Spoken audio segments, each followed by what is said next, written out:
हाँ दोस्तों, आज अपन पढ़ने जा रहे हैं मानव नेत्र से संबंधित विकार, दोष और उनके निवारण के उपाय। ठीक है, तो इनको आप गौर से देखेंगे। तो कल हमने पढ़ा था मानव नेत्र, जो आपको ये साफ दिखाई दे रहा है, ये अपन ने कल पढ़ाया था मानव नेत्र। तो मानव नेत्र जब हमने पढ़ा था ये आपको क्लियर दिखाई दे रहा है इस तरीके से, आप अगर देखेंगे तो इसमें हमने क्या पढ़ा था, देखो ये पूरा डायग्राम पढ़ा था, इसमें सारी चीज़ें आपको बताई थी। अब इसी से संबंधित कुछ दोष और उनके निवारण के उपाय अपन पढ़ने जा रहे हैं। तो पहला आता है आपके पास जरा दृष्टि दोष। अब जरा दृष्टि दोष क्या होता है कि जैसे जैसे व्यक्ति की आयु बढ़ती जाती है, तो आयु बढ़ने के साथ साथ जो पक्षमाभी मांसपेशियाँ होती हैं, जो सिलियरी मसल्स होती हैं, ये सिलियरी मसल्स क्या हो जाती हैं बताओ, कमज़ोर पड़ जाती हैं और लेंस का लचीलापन भी कम हो जाता है। ये जो प्राकृतिक लेंस यहाँ लगा हुआ है, इसका लचीलापन भी कम हो जाता है और 60 वर्ष की आयु तक पहुँचने पर नेत्र का निकट बिंदु खिसककर 200 सेंटीमीटर हो जाता है। सामान्यतः नेत्र का निकट बिंदु कितना होता है, 25 सेंटीमीटर, मतलब 25 सेंटीमीटर की दूरी पर स्थित वस्तुओं का प्रतिबिंब सुस्पष्ट बनता है। लेकिन जरा दृष्टि दोष युक्त नेत्र में जो निकट बिंदु को खिसककर 200 सेंटीमीटर तक पहुंच जाता है। इससे क्या पता चलता है कि यदि कोई भी व्यक्ति या अधिक आयु वाला व्यक्ति जो है वो किसी किताब को 25 सेंटीमीटर की दूरी पर रखकर पढ़ना चाहे तो उसे प्रतिबिंब धुंधला दिखाई देगा। तो ऐसी अवस्था जो है या ऐसा विकार है उसे अपन जरा दृष्टि दोष कहते हैं। और इस विकार को दूर करने के लिए अभिसारी लेंस का प्रयोग करते हैं। इस विकार को दूर करने के लिए हम क्या करते हैं बताओ, अभिसारी लेंस का प्रयोग करते हैं। बोलो कोई दिक्कत इसमें, समझ आया। दूसरा जो आता है आपके पास, दूसरा विकार आता है निकट दृष्टि दोष। तो निकट दृष्टि दोष में क्या होता है कि इस दोष से पीड़ित व्यक्ति दूरस्थ स्थित वस्तुओं को ठीक से नहीं देख पाता, जबकि निकट स्थित वस्तुओं को साफ देखता है एकदम। मैं फिर से रिपीट करता हूँ, निकट दृष्टि दोष, नियर साइटेडनेस। इसमें क्या होगा कि जो निकट स्थित वस्तुएं हैं वो तो क्लियर दिखाई देंगी, लेकिन दूर स्थित वस्तुएं क्लियर दिखाई नहीं देंगी। इसका कारण क्या है? इसका कारण यह है कि दूर से आने वाली प्रकाश की किरणें जो हैं, तो दूर से आने वाली जो प्रकाश की किरणें हैं वो रेटिना से पहले ही किसी बिंदु पर अभिसारित हो जाती हैं और मतलब रेटिना पर नहीं पहुंच पाती, मतलब रेटिना से पहले ही अभिसारित हो जाती हैं किसी बिंदु पर। ठीक है, जैसा इस चित्र में आप देख पा रहे हो, ये डायग्राम अगर आप गौर से देखेंगे इस तरीके से, तो देखो आप क्या आता है इसमें। ये पहला वाला जो डायग्राम आपको दिखाई दे रहा है, इसमें क्या दिख रहा है कि दूर से आने वाली जो प्रकाश की किरणें हैं, ये देखो पहले ही आप देख पाएंगे, पहले ही इस बिंदु पर मिल जाती हैं, केंद्रित हो जाती हैं इसी बिंदु पर। और रेटिना अपना कहाँ बना हुआ है, रेटिना यहाँ बना हुआ है, तो ये रेटिना पर पहुँचने से पहले ही अभिसारित हो जाती है। अभिसारित मतलब एक दूसरे से मिल जाती हैं, तो जो प्रतिबिंब है वो रेटिना पर नहीं बनता, रेटिना से पहले ही बन जाता है। ठीक है, तो इस दोष से युक्त आँख का निवारण करना है, मतलब इसका उपाय करना है या इस दोष को दूर करना है। तो इस दोष को दूर करने के लिए हम क्या करते हैं, एक अवतल लेंस का उपयोग करते हैं। उचित फोकस दूरी के अवतल लेंस का उपयोग करते हैं। क्यों? क्योंकि अवतल लेंस प्रकाश की किरणों को क्या करता है, अपसारित करता है। तो अगर देखो यहाँ पे इसके बीच में एक अवतल लेंस लगा दिया जाए इस तरीके से, जैसा कि अगले डायग्राम में दिखाया गया है, तो अवतल लेंस से ये जो आने वाली प्रकाश की किरणें पहले तो क्या हो जाएंगी, अपसारित हो जाएंगी, फैल जाएंगी, और उसके बाद जो अपना प्राकृतिक लेंस है आँख के अंदर, उससे पुनः अभिसारित होंगी। और इस तरीके से अपन प्रतिबिंब को कहाँ ले जा सकते हैं बताओ, रेटिना पर ले जा सकते हैं। उचित फोकस दूरी का अवतल लेंस लगाना, मतलब उतनी फोकस दूरी का लगाना है जितनी से ये जो प्रतिबिंब जो रेटिना से पहले बना हुआ है वो प्रतिबिंब रेटिना पर बन जाए। ठीक है, तो इस तरीके से निकट दृष्टि दोष को दूर किया जा सकता है।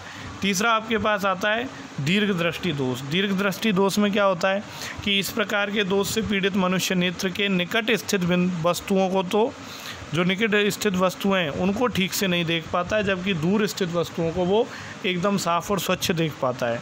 दीर्घ दृष्टि दोष में क्या होता है कि जो दूर स्थित वस्तुएं वो तो साफ और स्वच्छ दिखाई देती हैं, लेकिन निकट स्थित वस्तुएं जो हैं वो साफ दिखाई नहीं देती, उनका धुंधला प्रतिबिंब बनता है।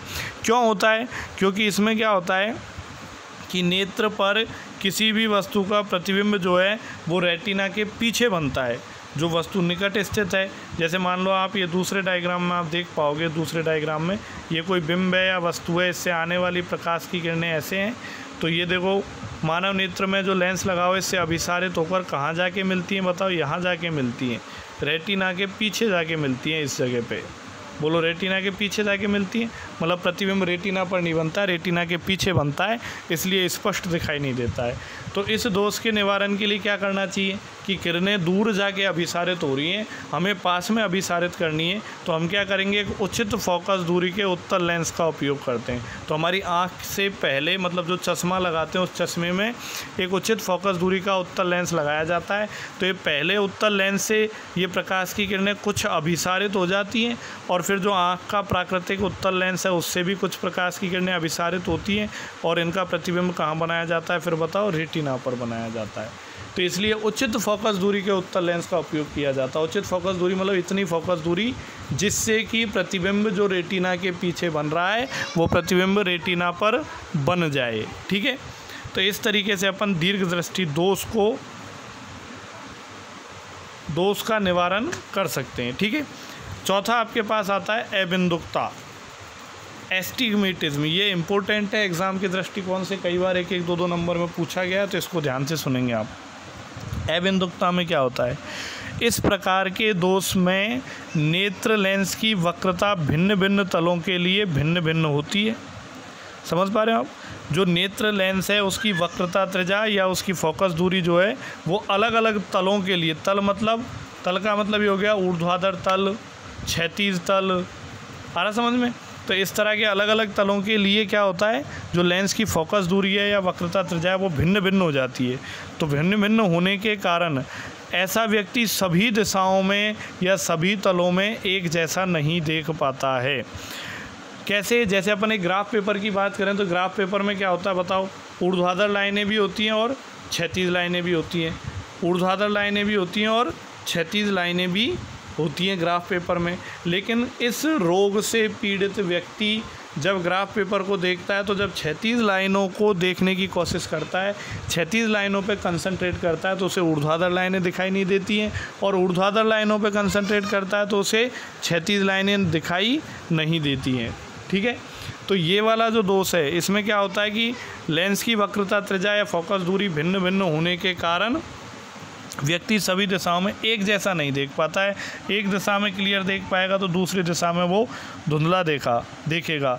इस दोष को बेलनाकार लेंस की सहायता से दूर कर सकते हैं। मतलब इस दोष के निवारण के लिए कौन सा लेंस यूज़ लेते हैं? बेलनाकार लेंस। जैसा कि आप तीसरे डायग्राम में देख पाओगे, आप तीसरे डायग्राम में अगर आप देखते हो तो ये जो लेंस है ये वाला, इसमें देखो ये डायग्राम बना रखा है, इसमें देखो ऊर्ध्वाधर रेखाएँ हैं और क्षैतिज रेखाएँ हैं।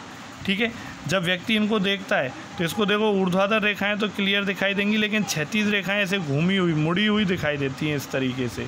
अगर ऐसी मुड़ी हुई दिखाई दे रही है तो इसका मतलब कौन से रोग से पीड़ित है? वो अबिंदुकता, एस्टिग्मेटिज्म से पीड़ित है। तो इसको दूर करने के लिए कैसे लेंस का उपयोग किया जाता है? देखो ये बेलनाकार लेंस का उपयोग किया जाता है। तो बेलनाकार लेंस का उपयोग करने से ये जो दोनों तल हैं, क्षैतिज तल और ऊर्ध्वाधर तल, इनकी जो रेखाएं हैं वो एकदम वैसी ही दिखाई देती हैं जैसी होती हैं। ठीक है, तो ये चौथे नंबर का जो दोष है उसका नाम है अबिंदुकता। तो अबिंदुकता जो दोष है वो निकट दृष्टि दोष और दीर्घ दृष्टि दोष के साथ भी हो सकता है।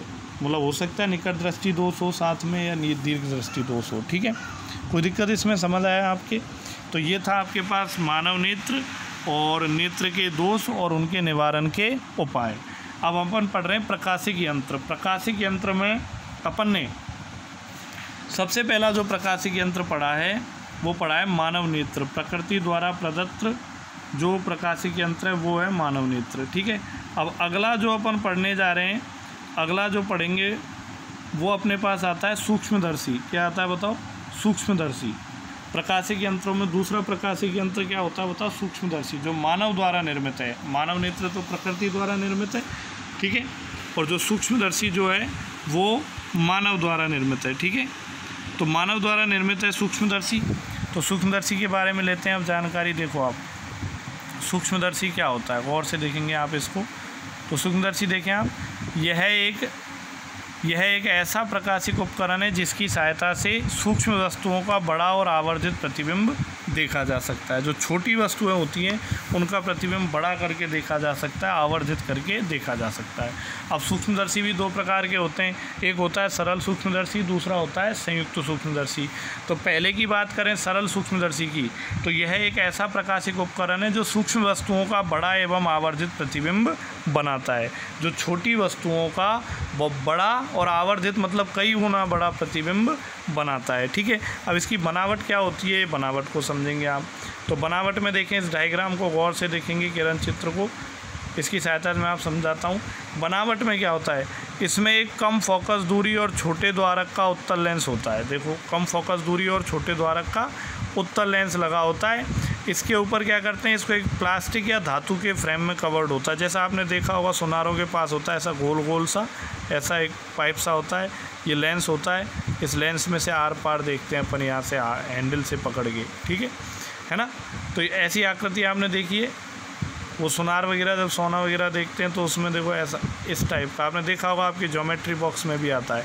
तो इसमें क्या होता है, एक कम फोकस दूरी और छोटे द्वारक का उत्तल लेंस लगा होता है और ये प्लास्टिक के फ्रेम में फंसा रहता है। ठीक है, इस फ्रेम में एक हैंडल लगा होता है जिसे अपन हाथ से पकड़ सकते हैं। ठीक है, तो ऐसा जो साधारण उत्तल लेंस से बना ऐसा जो उपकरण है वो क्या कहलाता है बताओ, सरल सूक्ष्मदर्शी। ठीक है, अब सरल सूक्ष्मदर्शी के लिए किरण चित्र मतलब प्रतिबिंब निर्माण कैसे होता है। देखिए आप, हम क्या करते हैं, एक अति सूक्ष्म वस्तु को यहाँ रखते हैं। एक अति सूक्ष्म वस्तु ए बी को अपन ने यहाँ रखा है इस उत्तल लेंस के सामने। अब कहाँ पे रखा है बताओ, ये तो हो गया फोकस और ये हो गया ऑप्टिकल सेंटर, प्रकाश केंद्र। फोकस और प्रकाश केंद्र के बीच में रखा है वस्तु ए बी को। अब क्या होगा, इस वस्तु से निकलने वाली एक प्रकाश की किरण मुख्य अक्ष के समांतर जाएगी, अपवर्तन के बाद ये फोकस से गुजरेगी, बोलो गुजरेगी या नहीं। और जो दूसरी प्रकाश की किरण है वो ऑप्टिकल सेंटर, प्रकाशिक केंद्र से गुजरकर सीधी निकल जाएगी, प्रकाशिक केंद्र से गुजरकर सीधी निकल जाएगी। अब ये जो दोनों किरणें आगे कहीं नहीं काटेंगी, लेकिन जब इन्हें डॉट डॉट करके पीछे बढ़ाया जाता है तो ऐसा लगता है जैसे ये इस बिंदु पर मिलती हुई प्रतीत होती हैं। ठीक है, तो ये जो प्रतिबिंब बनता है इस तरफ ए डैश और बी डैश। ठीक है, तो आप देख पा रहे हो कि छोटा सा जो बिंब रखा है ए और बी, ए बी जो बिंब रखा है उसका एक बड़ा प्रतिबिंब आपको मिलता है ए डैश बी डैश। ये प्रतिबिंब कैसा होता है, तो मैंने आपको लेंस से प्रतिबिंब निर्माण समझाया था, उसी का लास्ट वाला केस है कि जब वस्तु को एफ और ओ के बीच में रखा जाए तो प्रतिबिंब जो है वो उसी तरफ बनता है जिस तरफ वस्तु रखी है। और कैसा होता है, सीधा आभासी और वस्तु से कई गुना बड़ा। तो इस तरीके से अगर अपन सूक्ष्म वस्तुओं का प्रतिबिंब बड़ा करके देख सकते हैं। इस डायग्राम को आप देख पा रहे हैं गौर से। अब अगर आगे बढ़ते हैं अपन, तो आगे आती है आवर्धन क्षमता। आवर्धन क्षमता क्या होती है, इसको आपको ध्यान से समझना है, आवर्धन क्षमता को। ठीक है, तो आवर्धन क्षमता क्या होगी, इसको समझने के लिए मैं आपको बताऊंगा। आवर्धन क्षमता में आपको क्या करना है कि दो चीज़ें हो गई आपके पास, एक तो हो गया बिंब और एक हो गया प्रतिबिंब। एक तो हुआ आपके पास बिंब और दूसरा क्या हो गया बताओ, प्रतिबिंब। ठीक है, तो आप देख पा रहे हो बिंब और प्रतिबिंब से समझेंगे आवर्धन क्षमता को। जैसे मान लो कि यहाँ पे ये बिंब है आपका, ए बी बिंब, ये रहा, ये ए बी बिंब है। ठीक है, तो आप क्या करो, इस बिंब को उठाओ और अलग से रख लो। ये अपन ने एक बिंब रख लिया, ये थोड़ा बड़ा बनाया मैंने, ए बी। ठीक है, और आपकी आँख रखो यहाँ पे, बिल्कुल ये क्षैतिज धरातल जो आपको दिखाई दे रहा है इस पे यहाँ पे आपकी आँख रख दो, ई वाई ई, आँख, आई। ठीक है, अब यहाँ से जब इस बिंब के टॉप को देखोगे, शीर्ष को देखोगे, तो शीर्ष को मिला देता हूँ मैं ऐसे ही हूँ, ये इसको देख रहे हो आप। तो ये जो कोण बना हुआ है, ये वाला कोण अल्फ़ा, इसे अपन बोलते हैं दर्शन कोण। क्या बोलते हैं बताओ, दर्शन कोण, मतलब बिंब को देखने के लिए बना कोण। ठीक है, आप बिंब के तल में से ये आँख लगा के देखते हो इस तरीके से, इस दिशा में, इसके शीर्ष को। तो बिंब के शीर्ष द्वारा आपकी आँख पर बना कोण, ये क्या कहलाता है बताओ, बिंब द्वारा आँख पर बना दर्शन कोण कहलाता है अल्फ़ा। बोलो कोई दिक्कत। आपको क्या ध्यान रखना है कि जब ये देखा जाएगा तो बताओ स्पष्ट कब दिखाई देगा, जब ये अपनी आँख से 25 सेंटीमीटर की दूरी पर स्थित हो। तो अपन ये जो दूरी है नीचे वाली दूरी, इस दूरी को अपन कैपिटल डी से व्यक्त करते हैं और कैपिटल डी का मतलब होता है 25 सेंटीमीटर।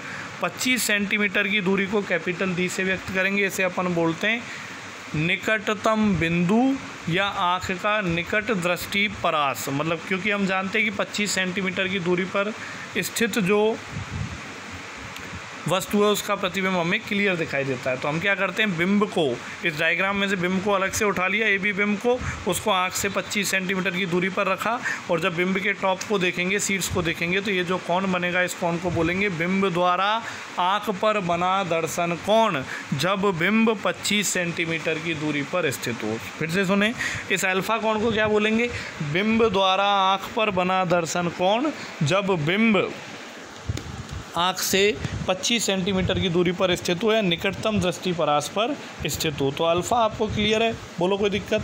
अब बीटा क्या होता है, बीटा को ध्यान से समझेंगे। बीटा क्या होता है, यही डेफिनेशन है, बस बिंब की जगह नाम क्या लिखेंगे, प्रतिबिंब। मतलब प्रतिबिंब द्वारा आँख पर बना दर्शन कोण, ठीक है, प्रतिबिंब द्वारा आँख पर बना दर्शन कोण। इसमें जो दूरी है वो 25 सेंटीमीटर होना ज़रूरी नहीं है। क्यों नहीं है, क्योंकि जब अपन इस सरल सूक्ष्मदर्शी से देख रहे हैं इस प्रतिबिंब, ये प्रतिबिंब बना हुआ है ये वाला, इस प्रतिबिंब को जब अपन सरल सूक्ष्मदर्शी से देख रहे हैं तो हमारी आँख कहाँ पे है बताओ, यहाँ पे EYE, ये आँख है यहाँ पे। तो इस जगह पे यदि हमारी आँख है तो इससे आने वाली प्रकाश की किरणें ऐसे ही तो आ रही हैं, बताओ हमारी आँखों पर बोला आ रही हैं या नहीं, क्लियर है। तो अगर अपन गौर से देख पाएँ इसको, तो एक ही किरण से यदि अपन समझें सीधी किरण से, तो ये वाली जो किरण ले लेते हैं प्रकाशिक केंद्र से गुजरकर एकदम सीधी आ रही है इस जगह। और यहाँ पे अगर अपन आँख बना के देखें, ये अपनी आँख बना लें इस तरीके से यूँ, ठीक है, या EYE लिख दूँ मैं यहाँ पे। तो ये जो आँख बनाई है यहाँ से अगर देखें तो ये हो गया क्षैतिज धरातल, और ये जो कोण बनेगा ये, इसी कोण को अपन क्या बोलेंगे बताओ, बीटा। क्या बोलेंगे इस कोण को, बीटा। आप समझ पा रहे हो क्यों, क्योंकि हमारी आँख यहाँ पे, ये क्षैतिज धरातल हो गया, और ये जो प्रतिबिंब है प्रतिबिंब का क्या हो गया बताओ, टॉप हो गया। बोलो हुआ है नहीं टॉप। ये बिंदु A' जो है वो तो बॉटम है नीचे, और ये B' जो है वो टॉप है, मतलब सीड्स है, ठीक है। तो आप देख पा रहे हो कि आँख से जब देख रहे हैं तो इसके सीड्स तक ये जो लाइन मिलाती है, तो ये क्षैतिज के साथ इस लाइन द्वारा बना ये वाला कोण क्या कहलाता है बताओ, प्रतिबिंब द्वारा आँख पर बना दर्शन कोण बीटा, ठीक है।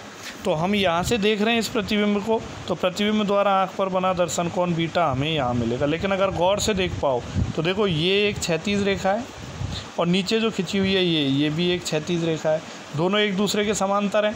तो ये संगत कोण बराबर होने चाहिए। ये अगर बीटा है तो ये वाला कोण भी कितना होना चाहिए बताओ, बीटा होना चाहिए। तो हम जो प्रतिबिंब द्वारा आँख पर बना दर्शन कोण बीटा ले रहे हैं, उस बीटा को अपन यहाँ पे रिप्रेजेंट ना करके इस जगह पे रिप्रेजेंट करेंगे, क्योंकि संगत कोण बराबर होते हैं। बोलो क्लियर है। तो कैसे रिप्रेजेंट करेंगे आप देखिए, फिर से बताऊं मैं कि ये प्रतिबिंब के सीट से ये वाली रेखा आ रही है, ये ऑप्टिकल सेंटर प्रकाशिक केंद्र पे मिल रही है, ये क्षैतिज रेखा हो गई और ये प्रतिबिंब हो गया। तो प्रतिबिंब A', हो गया है। तो प्रतिबिंब द्वारा आँख पर बना दर्शन कोण, ये वाला जो कोण है ये क्या कहलाता है बताओ, बीटा कहलाता है। अब ये छोटा सा दिखा रखा है यहाँ पे, अगर डायग्राम को बड़ा करके देखें तो ये बीटा होता है। क्लियर है, बोलो कोई दिक्कत। अब इसी को अगर गौर से देखो तो देखो ये जो बड़ा त्रिभुज बना हुआ है, ये वाला जो बड़ा त्रिभुज बना हुआ है, और एक ये छोटा त्रिभुज बना हुआ है, छोटा मैं आपको कहाँ बताऊँ, देखो इस जगह पे ये एक छोटा त्रिभुज बना हुआ है। अगर इन दोनों को गौर से देखो तो ये जो कोण मैंने आपको बताया, कौन सा कोण बताया बताओ, कौन सा कोण बताया मैंने, बीटा। तो बीटा कहाँ बना हुआ है, यहाँ बना हुआ है इस जगह पे, ब्लैक कलर से मैंने इंडिकेट किया है बीटा। बोलो किया है नहीं, तो बीटा कोण यहाँ बना हुआ है। तो ये बीटा कोण जो है वो दोनों त्रिभुजों में आता है, ये बाहर वाले त्रिभुज में भी आता है और अंदर वाले छोटे वाले त्रिभुज में भी आता है। और देखो एक कोण ये 90 डिग्री है और इसमें ये एक कोण 90 डिग्री है, तो एक तो 90 डिग्री हो गया और एक बीटा वाला कोण, दोनों में क्या हो गया बताओ, कॉमन हो गया। तो दो कोण यदि बराबर हों तो त्रिभुज की समरूपता के आधार पर ये दोनों त्रिभुज क्या होंगे बताओ, समरूप होंगे। और हमें पता है कि समरूप त्रिभुजों की संगत भुजाओं का अनुपात क्या रहता है बताओ, बराबर रहता है। बोलो रहता है या नहीं, कोई दिक्कत। दूसरा अपन को ये भी ध्यान रखना है कि जब ये बीटा कोण बड़े त्रिभुज में आ रहा है इसमें और छोटे त्रिभुज में भी आ रहा है ना, तो अपन किसी भी त्रिभुज को यूज़ ले सकते हैं बीटा की वैल्यू ज्ञात करने के लिए। क्लियर है, बोलो कोई दिक्कत इसमें। ये ध्यान रखना है कि दोनों में से किसी भी त्रिभुज से बीटा की वैल्यू ज्ञात की जा सकती है। अब कुछ दूरियों को रिप्रेजेंट करते हैं। दूरियां कौन कौन सी हैं उनको रिप्रेजेंट करते हैं। देखो ये बिंब है आपका ए बी, ये ए बी आपका बिंब है और ये आपका प्रकाश केंद्र है, ये ओ। तो बिंब से और प्रकाश केंद्र तक की दूरी, मतलब लेंस से बिंब की दूरी, इसको किससे व्यक्त करते हैं अपन बताओ, यू से। और ए डैश बी डैश आपका प्रतिबिंब है, तो प्रतिबिंब से और लेंस तक की दूरी इसको किससे रिप्रेजेंट करेंगे बताओ, वी से रिप्रेजेंट करेंगे। बोलो करेंगे या नहीं, क्लियर है। ये आपका फोकस होगा, द्वितीयक फोकस, और ये प्राथमिक फोकस होगा। बोलो क्लियर है। तो ये डायग्राम आपको क्लियर हुआ है नहीं। अब अपन बात करते हैं कि आवर्धन क्षमता होती क्या है। तो आवर्धन क्षमता को समझने से पहले मैंने आपको दर्शन कोण समझाए। दर्शन कोण को मैं फिर से रिपीट करता हूँ। देखो प्रतिबिंब द्वारा, इधर देखो, प्रतिबिंब द्वारा, आँख को भूलो, आप आँख बोलना चाहो तो ठीक है, नहीं अपन ने क्या बताया था, यहाँ ओ बिंदु पर जो कोण बनेगा वो क्या होगा बताओ, दर्शन कोण। तो प्रतिबिंब द्वारा लेंस के प्रकाश केंद्र पर बना कोण, प्रतिबिंब के शीर्ष द्वारा लेंस के प्रकाश केंद्र पर बना कोण प्रतिबिंब के लिए दर्शन कोण कहलाता है। और बिंब के लिए यदि बात करें तो बिंब के लिए इस डायग्राम में नहीं बनेगा, ये बड़ा कंफ्यूज करता है, ध्यान से देखना। बिंब के लिए क्या करना पड़ेगा, ये बिंब ए बी को अलग से लेना पड़ेगा। ये बिंब ए बी को अलग से ले लिया और इसको आँख से कितनी दूरी पर रखना पड़ेगा बताओ, 25 सेंटीमीटर की दूरी, जिससे डी से व्यक्त करते हैं, इस पर रखो, यहाँ आपकी आँख होगी। और अब इसके शीर्ष द्वारा आँख पर बना ये वाला कोण क्या कहलाता है बताओ, अल्फ़ा कहलाता है। ठीक है, तो हमेशा ध्यान रखें, बिंब द्वारा आँख पर बना दर्शन कोण अल्फ़ा अलग से बनाएंगे ऐसे, जबकि प्रतिबिंब द्वारा आँख पर बना दर्शन कोण बीटा आपको हमेशा यहाँ मिलेगा। क्लियर है। बिंब की स्थिति में 25 सेंटीमीटर की दूरी पर रखेंगे, प्रतिबिंब की स्थिति में लेंस से जितनी दूरी पर बनेगा उसी को देखेंगे अपन। ठीक है, क्लियर है आप सभी को। अब आवर्धन क्षमता की यदि अपन बात करें तो आवर्धन क्षमता देखो, प्रतिबिंब द्वारा आँख पर बने दर्शन कोण बीटा, यह भी बताया आपको, प्रतिबिंब द्वारा आँख पर बने दर्शन कोण बीटा और बिंब द्वारा आँख पर बने दर्शन कोण अल्फ़ा, इन दोनों का जो अनुपात है वो अनुपात ही क्या कहलाता है बताओ, आवर्धन क्षमता कहलाती है, या इसे अपन कोणीय आवर्धन भी कहते हैं। इन दोनों का जो अनुपात है वो आवर्धन क्षमता कहलाती है, या इसी को अपन क्या बोलते हैं बताओ, कोणीय आवर्धन भी कहते हैं। बोलो कोई दिक्कत। अब बात करें कि कैसे अपन ये आवर्धन क्षमता ज्ञात करेंगे। ठीक है, तो आवर्धन क्षमता का फॉर्मूला मैंने आपको बताया, फिर से मैं डेफिनेशन बोल देता हूँ आपको कि प्रतिबिंब द्वारा, देखो आप फॉर्मूला देख पा रहे हो यहाँ पे कि m बराबर बीटा बटे अल्फ़ा, मतलब प्रतिबिंब द्वारा आँख पर बना दर्शन कोण या प्रतिबिंब द्वारा प्रकाश केंद्र पर बना दर्शन कोण तथा बिंब द्वारा आँख पर बना दर्शन कोण, बिंब द्वारा आँख पर बना दर्शन कोण कब, जब बिंब 25 सेंटीमीटर की दूरी पर स्थित हो, मतलब जब बिंब न्यूनतम दृष्टिपरास पर स्थित हो। तो इन दोनों कोणों का अनुपात जो है वो अनुपात क्या कहलाता है बताओ, कोणीय आवर्धन या फिर सूक्ष्मदर्शी की आवर्धन क्षमता कहलाती है। आवर्धन क्षमता को m से लिखेंगे, तो आपके पास m का जो फार्मूला निकल के आता है वो फार्मूला निकल के आता है m बराबर बीटा बाई अल्फ़ा। यदि अल्फ़ा और बीटा अत्यल्प मान लें, अल्फ़ा और बीटा बहुत छोटे मान लें, तो ये अपन पढ़ चुके हैं, tan अल्फ़ा का मान लगभग बराबर होगा किसके बताओ, अल्फ़ा के। बोलो होगा या नहीं अल्फ़ा के। tan बीटा का मान लगभग बराबर हो जाएगा किसके बताओ, बीटा के हो जाएगा। अगर अल्फ़ा और बीटा बहुत छोटे हैं तो लगभग बराबर हो जाएंगे अल्फ़ा और बीटा के। तो देखो tan अल्फ़ा अल्फ़ा के बराबर होगा, तो अल्फ़ा की जगह tan अल्फ़ा लिख सकते हैं और बीटा की जगह क्या लिख सकते हैं, tan बीटा। तो इससे क्या समझ में आया आपको, इससे आपको ये समझ में आया कि जो आवर्धन क्षमता है उसका एक फार्मूला ये भी हो सकता है, अगर अल्फ़ा और बीटा बहुत छोटे हैं तो m बराबर tan बीटा बटे tan अल्फ़ा।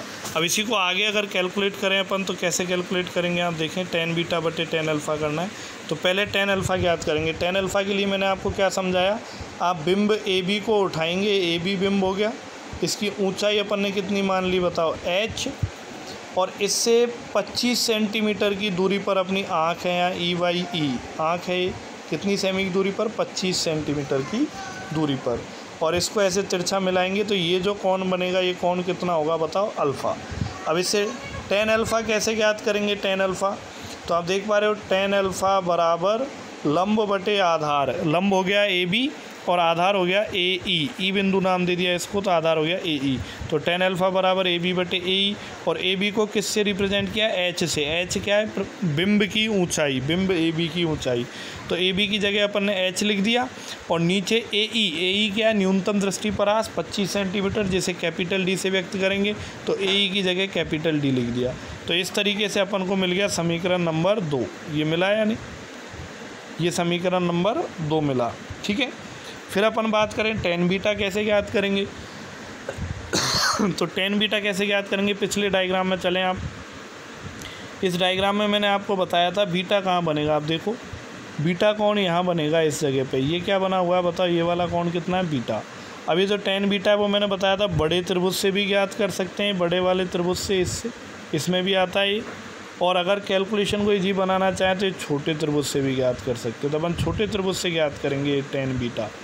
तो छोटे त्रिभुज में ये नाम क्या है, ए बी मतलब बिंब, बिंब की ऊंचाई h मानिए, और ये जो दूरी होगी, ये दूरी कौन सी होगी बताओ, ये वाली बिंब की लेंस से दूरी, बिंब की लेंस से दूरी, जिसको u से व्यक्त करेंगे। तो लंब तो हो गया h और आधार हो गया u। तो अगर tan बीटा ज्ञात करें, tan बीटा, तो tan बीटा बराबर लंब बटे आधार, लंब हो गया h और आधार हो गया u। तो tan बीटा आ गया h बटे u। इसे अपन ने अगले पेज पे लिखा, आप देखें गौर से, ये लिखा tan बीटा बराबर ए बी बटे ए ओ मतलब h बटे u। ये 3 समीकरण हो गए। तो देखो आप इधर, ये tan बीटा का मान ये वाला, और tan अल्फ़ा का मान ये वाला, ये दोनों मान अपन कहाँ रख देंगे, समीकरण 1 में, जो ये दे रखा ना m बराबर tan बीटा बटे tan अल्फ़ा, इसमें रखें। तो आगे आपको क्या मिलेगा, आप देखिए, ये लिखा समीकरण 1 में रखने पर tan बीटा का मान रख दिया h बटे u, tan अल्फ़ा का रख दिया h बटे d, h कैंसिल, ये आ गया d बटे u। तो m बराबर d बटे u।